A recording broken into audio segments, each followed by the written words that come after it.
Everyone, welcome back to my YouTube channel वांगशियन in emotions. I hope आप सब अच्छे हैं। अच्छे नहीं हो तो हो जाओ यार, बस गालियाँ मत देना, क्योंकि ये वाली स्टोरी बहुत टाइम से पेंडिंग है। स्टार्ट तो कर दी लेकिन फिनिश नहीं की। एंड लोगों का मेरे ऊपर से एक तरीके से भरोसा उठ चुका है कि भाई दीदी ना स्टोरी स्टार्ट कर देंगी, 5-6 एपिसोड अगर ठीक नहीं गए ना तो वो कंटिन्यू नहीं करेंगी। अब मुझे वो विश्वास दोबारा जगाना पड़ेगा। सो मैं फ्रीडम का 5th एपिसोड लेकर आई हूँ। जल्दी मैं इसको ख़त्म कर दूँगी। कोशिश रहेगी लंबे लंबे एपिसोड ला पाऊँ, पर अगर मैं लंबे लंबे एपिसोड नहीं डाल पाती हूँ तो कम से कम 1 दिन में 2 दिन छोड़ करके मैं छोटे छोटे एपिसोड अपडेट कर दिया करूँगी। उम्मीद है यही भी काफ़ी रहेगा, सेटिस्फेक्शन मिलेगा इससे भी।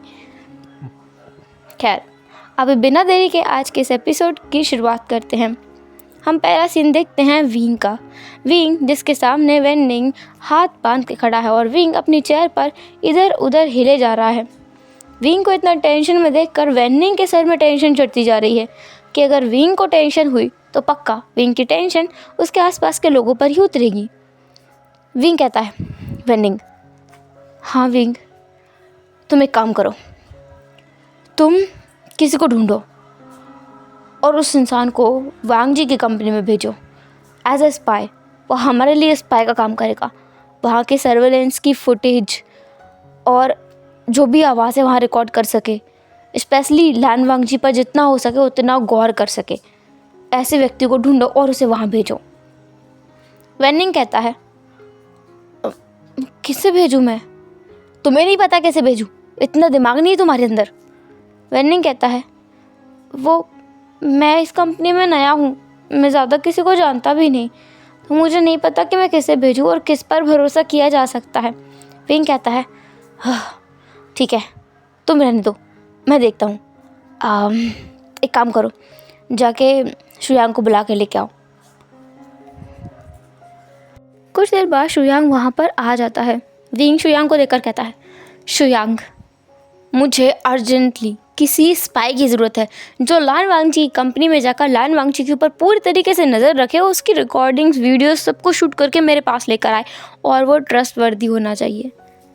शुयांग कहता है, विंग, अब मैं अचानक से कौन ढूंढ के लेके आऊँ? विंग कहता है, कुछ भी कर यार, ऐसा व्यक्ति ढूंढना जिसके बारे में लान वांगजी को बिल्कुल पता ना हो, पता ही ना चले, और किसी को भी मत बताना कंपनी में, मेरे सिवाय किसी और को पता होना ही नहीं चाहिए। विंग, अगर ऐसी बात है ना तो तू खुद किसी को ढूंढ। एक्चुअली अगर मैंने ढूंढा ना तो मैं सिंचैन को ज़रूर बताऊंगा, और अगर मैंने सिंचैन को बता दिया तो फिर तुझे पता ही है क्या हो सकता है। विंग कहता है, तू अपने सिंचैन से एक बात छुपा नहीं सकता। शुयांग कहता है, बिल्कुल भी नहीं, मेरा बाबे से मैं कोई बात नहीं छुपाता, मैं कभी छुपा ही नहीं सकता। अगर मैंने छुपाया तो वो मुझे घर के अंदर नहीं जाने देगा, और अगर उसने मुझे घर के अंदर नहीं जाने दिया तो मैं बाहर नहीं सोऊंगा। तुम्हें क्या लगता है मैं अपनी लव लाइफ ख़राब कर लूँगा तुम्हारी वजह से? ऐसा बिल्कुल नहीं है। विंग शुयांग के ऊपर अपनी फाइल फेंक के मार कर कहता है, गेट लॉस्ट। शुयांग कहता है, थैंक यू, बाय। और हाँ, ध्यान रखना अपना, लान वांग जी बहुत टेढ़ी खीर है। विंग कहता है, गेट लॉस्ट। विंग शुयांग को भगा देने के बाद वहाँ पर अकेला बैठा था। उसे इवेंचुअली एक आइडिया आता है, अरे हाँ, एक व्यक्ति तो है जो उसकी मदद कर सकता है इस मामले में, और उस व्यक्ति को लान वांगची ने कभी देखा भी नहीं होगा, ना तो जानता होगा उसे और ना ही पहचानता होगा। सही है, तो उसी को चुनेगा वो। वांगची के बारे में सोचते हुए विंग ने अपना फ़ोन उठाया और किसी को कॉल लगाया और कहा, हाय। पीछे से आवाज़ आई, ओ माय गुडनेस, तुमने मुझे कैसे कॉल किया? लिटरली तुम्हें देखे हुए अरसा बीत गया है, पर तुम कभी मेरे घर पर आते ही नहीं हो। विंग कहता है, अपनी फ्लर्टी बातें तुम किसी और से करना, मेरे साथ नहीं, मुझे बहुत सीरियस मैटर पर डिस्कशन करना है। हम तो हमेशा ही तुम्हारे लिए सीरियस रहते हैं, तुम ही हो जो हमें मजाक में लेते हो। कहो क्या काम है मेरी जान? अगर तुमने एक शब्द और ऊट पटांग कहा ना, मैं लिटरली तुम्हारे घर पे आके तुम्हें पीटूंगा, और मैं ऐसा कर सकता हूँ, तुम्हें पता है ना ये। सामने वाला इंसान कहता है, ऑल राइट, क्या फरमाइश है जनाब, बोलिए।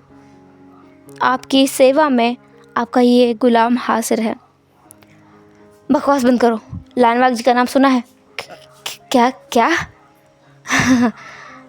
विंग, मुझे लगता है मुझे ना इस हफ्ते आराम करने की ज़रूरत है। मुझे डॉक्टर को दिखाना चाहिए।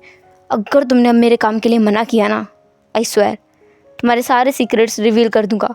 तुम्हें याद है ना, मैं न्यूज़ चैनल में काम करता हूँ, मैं एक जर्नलिस्ट हूँ। सामने वाला इंसान कहता है, विंग मैं तेरे हाथ जोड़ता हूँ, तू कहे तो मैं तुझे 90 डिग्री क्या 180 डिग्री झुक करके बो कर दूंगा, पर प्लीज़ प्लीज़ प्लीज़ मुझे बख्श दे। मैं लानवांग जी के चक्कर में बिल्कुल नहीं पड़ना चाहता। वो एक बहुत ख़तरनाक इंसान है। उसने कितने लोगों का पर्दाफाश किया है। अगर मैं उसके हत्थों चढ़ गया ना तो पक्का जितने राज तूने छुपाए हैं ना उससे ज़्यादा वो खंगाल के निकाल देगा। मैं नहीं जाऊँगा उसके पास।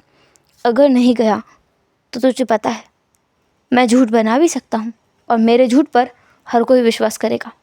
और वैसे भी तेरे साथ मैं क्रूर हो सकता हूँ। वो इंसान कहता है, पर लिटरली विंग ये सही नहीं है। तो हमेशा ओमेगास के लिए इतना करता रहता है और मेरी बारी आई तो इतना भी नहीं होगा। तू ओमेगा है? आज तो नहीं हूँ तो बस। तो मैं अल्फ़ा भी तो नहीं हूँ जो मेरे साथ इतना क्रूर हुआ जा रहा है। मैं एक बीटा हूँ। मेरे जैसे प्यारे से नन्हे से मुन्ने से बीटा को क्यों परेशान किया जा रहा है, मुझे समझ ही नहीं आ रहा है। अगर एक बकवास और हुई। ठीक है, समझ गया मैं। कब जाना है, कहाँ जाना है, किसके पास जाना है, कहाँ से अपना सर उड़वाना है, कब अपनी आंखें निकलवानी है, बता दो मुझे। कल। और मैं कहता हूँ आज ही जाओ तुम। अभी रात हो गई है विंग, मुझे रात में बख्श दे। एक आखिरी रात है मेरी ज़िंदगी की, शांति से गुजारने दे। इसके बाद तो मेरे दिन आग में झोंकने जैसे हो जाएंगे। मैं जहन्नुम की आग में जल रहा हूँगा हर दिन। मुझे आज चैन की नींद सो जाने दे। ठीक है। विंग फ़ोन कट करने के बाद वहाँ से उठता है। उठकर वो नीचे आता है जहाँ पर उसे सिंचन दिखता है। वो सिंचन को पकड़ के कहता है, ए कहाँ जा रहा है? सिंचन कहता है, विंग मुझे जाने दे, आज मैं ना किसी मूड में नहीं हूँ। नहीं, मुझे बताओ अभी आज क्या हुआ है? आज कोई केस आया, कोई इंटरेस्टिंग सी गॉसिप, स्पाइसी न्यूज़ ओमेगास के बारे में कुछ पता चला हो तो बता। सिंचन कहता है, एक काम करना, वेनिंग से पूछना। वेनिंग को सारे केसेस बता दिए मैंने, मैं चलता हूँ। सिंचन वहाँ से दुम दबा के भाग गया। सिंचन के जाते ही पीछे से शुयांग भी आया। शुयांग को पकड़ के विंग कहता है, ओए कहाँ जा रहा है? शुयांग कहता है, विंग मैं मानता हूँ तेरी लाइफ 0 सन्नाटा है, तेरी ज़िंदगी में कोई भी नहीं है, पर मेरी ज़िंदगी में तो कोई है ना। मुझे तो एंजॉय करने दे यार। मेरा बॉयफ्रेंड अभी गया है मुझसे रूठ कर, मुझे उसे मनाने जाना है। मैं अभी उसके लिए गिफ्ट्स लेने जा रहा था और तूने आकर सारा का सारा प्लान फ्लॉप कर दिया। मुझे जाने दे विंग, इससे पहले कि सिंचन और ज़्यादा नाराज़ हो जाए। विंग कहता है, तुम लोगों का रूठना मनाना ही ख़त्म नहीं होता कभी?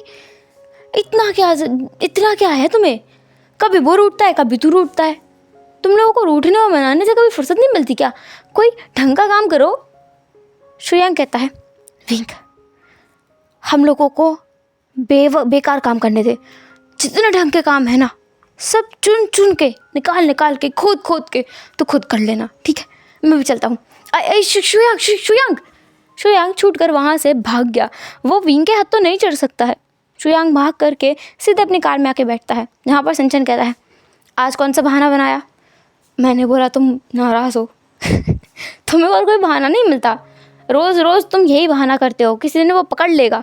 ये हम दोनों झूठ बोलकर बाहर निकलते हैं उससे बचने के लिए। सिंचन के सवाल पर शुयांग जवाब देते हुए बोलता है, पर मैंने सही तो किया है। अगर एक बार में उसके हाथ तो चढ़ जाता तो वो मुझे घंटों तक बिठा के रखता अपने पास, फिर हमारा रोमांटिक टाइम तो ख़राब हो जाता ना बेबी। फिर हम दोनों डेट पे कैसे जाते? सिंचन कहता है, यू कितनी चीज़ें लाए से तुम्हारी बेबी।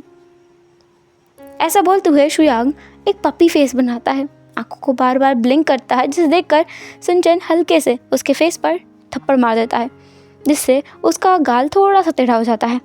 वो थप्पड़ ज़ोर से नहीं मारा था, होता है ना किसी को हल्के से प्यार से स्लैप करना, वैसा स्लैप था वो, जिसमें सिंचन बस मुस्कुराता और शुयांग अपने गाल पर हाथ रखकर कहता है, तुम्हें अगर मुझे मारना ही है तो गाल पे क्यों मारा मेरी जान, दिल पे वार करो ना। अगर दिल पे वार किया ना तो तुम जिंदा ही नहीं बचोगे, तुम्हें पता है ना दिल कितना सेंसिटिव होता है। शुयांग कहता है, तुम सीरियस क्यों हो रहे हो, दिल मतलब मेरी फीलिंग्स को समझो ना, तुम लॉजिक पे क्यों जा रहे हो। सिंचन कहता है, अगर वो यहाँ होता ना विंग, तब तुम ये बात करते। तुम कबाब में हड्डी को बीच में मत लेके आओ, वो तो है ही नल्ला, कभी उसके ज़िंदगी में कोई आ ही नहीं सकता। वो हमेशा अल्फाज से दूर भागता है, ओमेगास को उस नज़र से देखता नहीं है, उसको अल्फाज ही पसंद आते हैं, अल्फाज से दूर रहता है भाई। उसकी ज़िंदगी में कोई नहीं आएगा, उसकी लव लाइफ 0 सन्नाटा है और वही रहेगी। वो करेला खा के ही बड़ा हुआ है, करेला खा कर ही मरेगा। तुम कुछ ज़्यादा नहीं बोल रहे हो शुयांग। शुयांग कहता है, वो हम लोगों का दोस्त है, मैं उसके लिए अच्छा ही चाहता हूँ, मैं लिटरली चाहता हूँ कि उसे कोई मिले ताकि वो समझे कि असल में प्यार में पड़ना होता क्या है, असल में किसी की केयर करना और किसी से केयर पाना क्या फील होता है उससे। पर बेवकूफ़ तो मेरी बात सुनने को ही राज़ी नहीं है। खैर, उसके बारे में बात करना छोड़ो ना, हम अपने बारे में बात करते हैं। कार ड्राइव करके वो लोग घर भी पहुंच गए थे और कार से निकलने से पहले ही शुयांग शुरू हो गया था। वो अपना सीट बेल्ट खोल करके सीधा सिंचन को किस करना स्टार्ट कर चुका था, क्योंकि विंग के पकाने के बाद एक यही तरीका उसके पास बच जाता है अपने माइंड को रिलैक्स करने का। वो जितना टाइम सिंचन के साथ बिताता है उतना ही वो रिलैक्स होता है, उसका माइंड पीस में रहता है, वो शांत रहता है। और जितना टाइम वो विंग के साथ बिताता है वो उसके अंदर वो गर्माहट आ जाती है लड़ने वाली, वो शांति कहीं गायब हो जाती है। यहाँ से सीन शिफ्ट करके हम देखते हैं वेन्निंग का सीन। वेन्निंग जो अभी सारे अरेंजमेंट्स में लगा हुआ है, वो अब ऑफिस से निकल चुका था, जिसमें वो ड्राइव कर रहा था और विंग पीछे पैसेंजर सीट पे बैठा हुआ था, बैक सीट पे बैठा हुआ था आई मीन। वो लोग चलते चलते विंग के अपार्टमेंट आ गए थे। वहाँ आकर वेन्निंग अपनी कार को रोकता है और बोलता है, हम लोग आ गए हैं तुम्हारे अपार्टमेंट, क्या मैं जाऊँ? टाइम हो गया है काफ़ी सारा, तो तुम रह सकते हो मेरे साथ। वैसे भी आज मेरा भाई अपार्टमेंट में ही है, तो कोई प्रॉब्लम नहीं होगी, तुम मेरे साथ चल सकते हो। वेन्निंग को विंग अपने साथ ले जाता है। एक ही अपार्टमेंट में उसके पास काफ़ी सारे कमरे हैं, तो एक कमरा वो वेन्निंग को दे ही सकता है। विंग डोरबेल बजाता है। कुछ देर बाद सामने से एक बंदा आकर के दरवाज़ा खोलता है। वो जियांग चेंग था। जियांग चेंग जिसके कान के पीछे एक पेन लगा हुआ था, सर पर उसके ग्लासेस थे जो उसने अपने बालों में फंसाए हुए थे, बल्कि अपनी आंखों पर नहीं लगाए हुए थे। उसके हाथ में स्पैचुला था, ऐसा लगता है वो खाना बना रहा था। साथ ही उसने एप्रल पहन रखा था, ब्लैक कलर का। विंग कहता है, तुम फिर से कुकिंग कर रहे हो? जियांग चेंग कहता है, क्या करूं, तुम जैसे बदमाश के घर रहने का यही तो नुकसान है, तुम खुद तो कुछ बनाते नहीं हो, बाहर से मैं कुछ खाता नहीं हो, तो मैं खुद ही बनाऊंगा ना। तुम्हें भी कुकिंग सीख लेनी चाहिए विंग। विंग कहता है, कोई ज़रूरत नहीं है, मैं कमाता हूँ और मैं एक कुक रख सकता हूँ और मैं कुक अल्फ़ा ही रखूँगा। I am sure, pretty sure, मैं एक अल्फ़ा को ही कुक रखूँगा अपने घर में, सिंपल।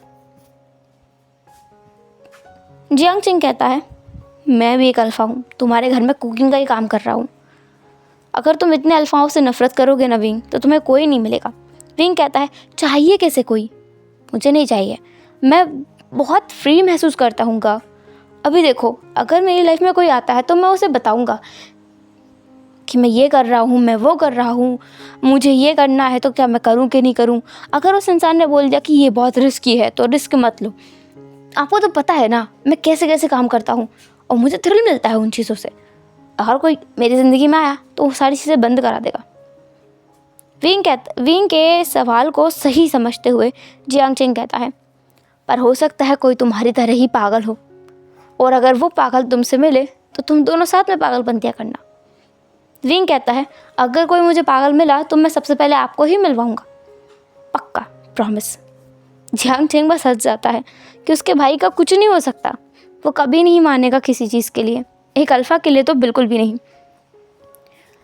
वेन्निंग जो जियांग चेंग को देखे जा रहा था, जियांग चेंग कहता है, इसे क्या हुआ, ये मुझे घूर रहा है, ये वेन्निंग है ना?